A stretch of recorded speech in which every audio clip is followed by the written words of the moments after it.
নাড়ু বানিয়েছিল, খাওয়ার সময় হয় না, কেউ অসুস্থতার জন্য আর খেতে পারি নাই। তো একটা নাড়ু অবশিষ্ট আছে, এই যে অনেক সুন্দর হয়েছিল, ভিডিওটাও করতে পারি নাই।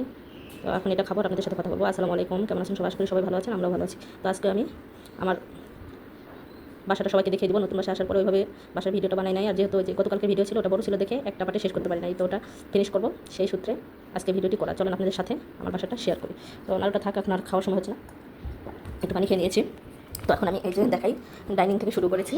এই যে এটা আমার ছোট্ট একটা ডাইনিং রুম, আমি আমার ওয়াল শোকেসে রেখেছি।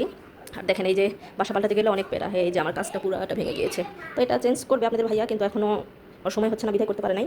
আর এখানে ছোট্ট একটা জানলা আছে, জানালাই পর্দা দিয়ে রেখেছি। এই যে আমরা খুব সিম্পল মানুষ বাবা, আমাদের বাসায় প্রয়োজনীয় যেতটুকু না হলেই না, তা করেছি। খুব যত্ন করে আস্তে আস্তে করতে হয়েছে। ছোট্ট একটা ফ্রিজ আমি আমার ডাইনিংয়ে রেখেছি, অল্প কিছু জিনিস দিয়ে সাজিয়েছি। এই যে আমার ভিডিওর করার স্ট্যান্ডটা, আর আমাদের আইপিএস এখানে লাগে না, তারপরও ল্যান্ডলাইন, আর যেটা না হলে চলেই না আমার সবচেয়ে প্রয়োজনীয় এবং বেশি থাকার জায়গা হচ্ছে কি এই রান্নাঘর। এই যে ছোট্ট একটা রান্নাঘর। তো আমার একটা স্টোরুম আছে, স্টোরুমে আমি সব কিছু রেখেছি, এখানে অল্প কিছু জিনিস রেখে দিয়েছি। এই যে ছোট্ট রান্নাঘর, রান্নাঘরটা সুন্দর। তো আরও অনেক কিছু কিনতে হবে, এখনও ওইরকমভাবে কেনা হয়ে ওঠে, কিনবো আস্তে আস্তে সব কিছুই আর কি কিনবো। এই যে এর আগে দেখিয়েছিলাম একটা ভিডিওতে, ওর বাবা একটা রাউটারের একটা ফ্রেম কি বলে জানি না, এটা লাগিয়েছে। আর এটা হচ্ছে আমাদের বেডরুম। সবই তো আমরা মানুষই, আমরা তিনজন, এখন মা আছে বিদায়, তাই মা কয়দিন থাকবে। এটা বেডরুমে বেশি কিছু রাখতে পারি না, রুমটা ছোটো, একটা ড্রেসিং টেবিল আর এই যে আমার একটা খাট এই রেখেছি। আর সবচেয়ে সুন্দর হচ্ছে কি এখান থেকে বেলকুনি।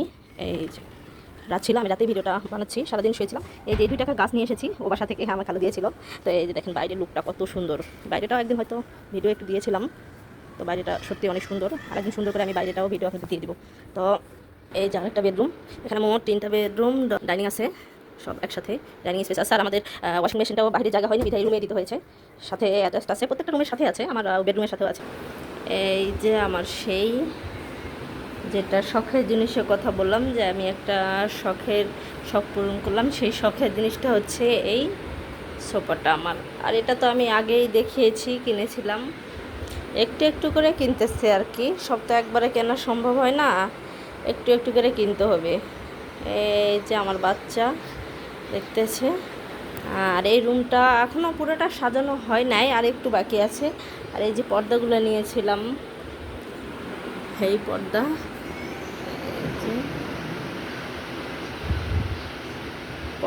আর এই সোফা সেদিন নিয়েছিলাম দোকানে, তো সেদিন তো একটু দেখিয়ে দিয়েছে। এগুলো আজকে আছে গোছানো।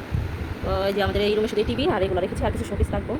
আর ইয়ারগুলার দাম যে হয়তো 2জন মানুষ, কি আর লাগবে, কিছুই লাগবে না, তেমন কোনো কিছু প্রয়োজন না। আমার যদি আমার বিয়ের পর কিছু দিতে চাইতো, তাহলে বলতাম যে না, দরকার নেই, কিছু দেওয়ার দরকার নেই। আমরা 2জন মানুষ এত জিনিস নিয়ে কী করবো, আবার এত কিছু আমি রাখবো কোথায়, এত জিনিস প্রয়োজন নেই, ছোটো ছোটো হাড়ি পাতিল হলে চলে। এখন দেখি ছোটো দরকার, বড় দরকার, দিন যাচ্ছে প্রয়োজনতা বেড়ে যাচ্ছে। তো আসলে মানুষের প্রয়োজনতা শেষ নেই, একটা গেলে আরেকটা আসবে। এটাই এই যে ফুলটা দেখেন, ফুলটা একটু মনে হয়েছে, দেখতেছি এখানে ভিডিও করতে এসে বুঝতে পারলাম এটা পরিষ্কার করতে হবে, কাজ থাকে, শরীরটাও খুব একটা ভালো নেই।